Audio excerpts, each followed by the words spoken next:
एक बार की बात है। एक बौद्ध भिक्षु और उनका शिष्य गांव-गांव घूमकर लोगों को धर्मोपदेश दिया करते थे। एक बार जब एक गांव में धर्मोपदेश देकर वहां से चलने ही वाले थे कि तभी जोरों की बारिश हो गई। उन्होंने बहुत देर तक प्रतीक्षा की, लेकिन बारिश रुकने का नाम ही नहीं ले रहा था। तो उन्होंने निर्णय लिया कि वो इसी गांव में एक छोटी सी कुटिया बनाएंगे और अगले कुछ हफ्तों तक इसी गांव में ही रहेंगे। उन्होंने गांव के बाहर एक छोटी सी कुटिया बनाई और वहीं रहने लगे। लोगों को उन भिक्षुओं के मुख से बुद्ध की शिक्षाओं को सुनना बहुत ही अच्छा लगता था, इसलिए हर दिन बहुत से गांव वाले उनके उपदेश सुनने के लिए उनके पास आने लगे। गांव के लोग उन बौद्ध भिक्षुओं को बहुत पसंद करते थे और उन्हें बहुत सम्मान देते थे और उन्हें बहुत मान सम्मान देते थे। गांव के लोग उनके खाने की व्यवस्था भी करते थे और बहुत से गांव वाले तो उपदेश सुनने के पश्चात उन्हें कुछ उपहार देकर भी जाते थे। इस तरीके से बहुत दिनों तक वो बौद्ध भिक्षु और उनका शिष्य उस गांव में ठहरे रहे।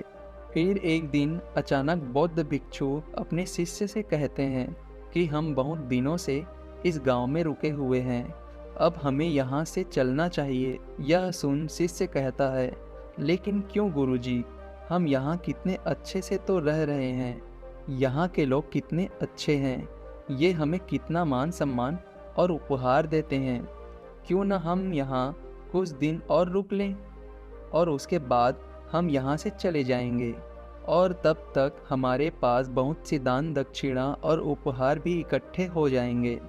शिष्य के मुंह से ऐसी बात सुनने के बाद गुरु ने कहा, नहीं, अब हम यहाँ और नहीं रुक सकते, हम यहाँ पहले ही बहुत रुक चुके हैं और हमें धन और उपहारों को इकट्ठा करके करना भी क्या है। ये चीज़ें हम भिक्षुओं के किसी काम की नहीं हैं और इनसे हमें लगाव भी नहीं रखना चाहिए। हम तो त्याग के मार्ग पर चले हैं, फिर हमें इस धन का क्या करना है। गुरु ने शिष्य की आंखों में देखते हुए कहा, हम आज ही यहाँ से चलेंगे और जाओ, कुछ भी उपहार में मिला है वो सब कुछ यहीं छोड़ दो और खाली हाथ मेरे साथ चलो। शिष्य तो वो सारे उपहार अपने साथ ले जाना चाहता था, लेकिन वो गुरु का आज्ञा उल्लंघन भी नहीं कर सकता था।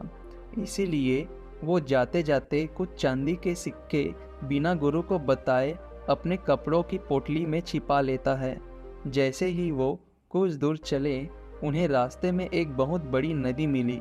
वो जिस गांव में धर्मोपदेश के लिए जाना चाहते थे, वहां तक पहुंचने के लिए उन्हें इस नदी को पार करना ही था। जब वो नदी के किनारे पर पहुंचे ही थे तो वहां एक नाव चालक बैठा दिखा। उसने दोनों भिक्षुओं को कहा, मैं आपको ये नदी पार करा सकता हूँ। वैसे तो मैं लोगों से नदी पार कराने के 2 चांदी के सिक्के लेता हूँ, पर क्योंकि आप लोग भिक्षु हैं, इसलिए मैं आपको केवल 1 चांदी के सिक्के के बदले ही नदी पार करा दूंगा। क्योंकि भिक्षु और उनके शिष्य के पास चांदी के सिक्के नहीं थे, इसलिए वो उस नाव चालक से बिना कुछ बोले चुपचाप नदी के किनारे आकर बैठ गए। हालांकि शिष्य ने चांदी के बहुत से सिक्के अपनी पोटली में छिपाकर रखे थे, लेकिन वो उन्हें निकाल नहीं सकता था, क्योंकि उसे डर था कि गुरुजी उस पर गुस्सा होंगे। इसलिए वो भी गुरु के साथ चुपचाप ये सोचकर बैठा रहा कि देखते हैं बिना सिक्कों के गुरुजी नदी कैसे पार करते हैं।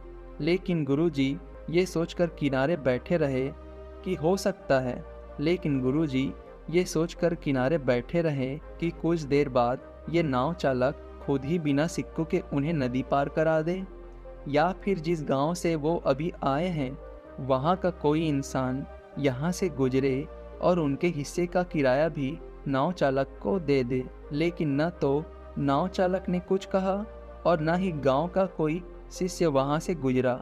बैठे बैठे शाम हो गई, लेकिन डर के मारे न तो शिष्य ने पोटली से सिक्के निकाले और न ही नाव चालक बिना सिक्कों के उन्हें नदी पार कराने के लिए तैयार हुआ। अंधेरा होने लगा लेकिन वो अब भी बैठे हुए थे। यह देख नाव चालक ने उन्हें डराने की कोशिश की। उसने कहा, महात्मन, और रात में यहाँ आप लोगों का ठहरना खतरनाक हो सकता है, क्योंकि बहुत से खूंखार जंगली जानवर रात में इसी नदी में पानी पीने आते हैं और आपके साथ कुछ भी हो सकता है। इसीलिए या तो जहाँ से आप आए हैं वही वापस लौट जाएं, या फिर मुझे सिक्के देकर ये नदी पार करें और अपने मंजिल तक पहुँचें। और वैसे भी कुछ देर बाद मैं भी अपनी नाव लेकर यहाँ से जाने वाला हूँ।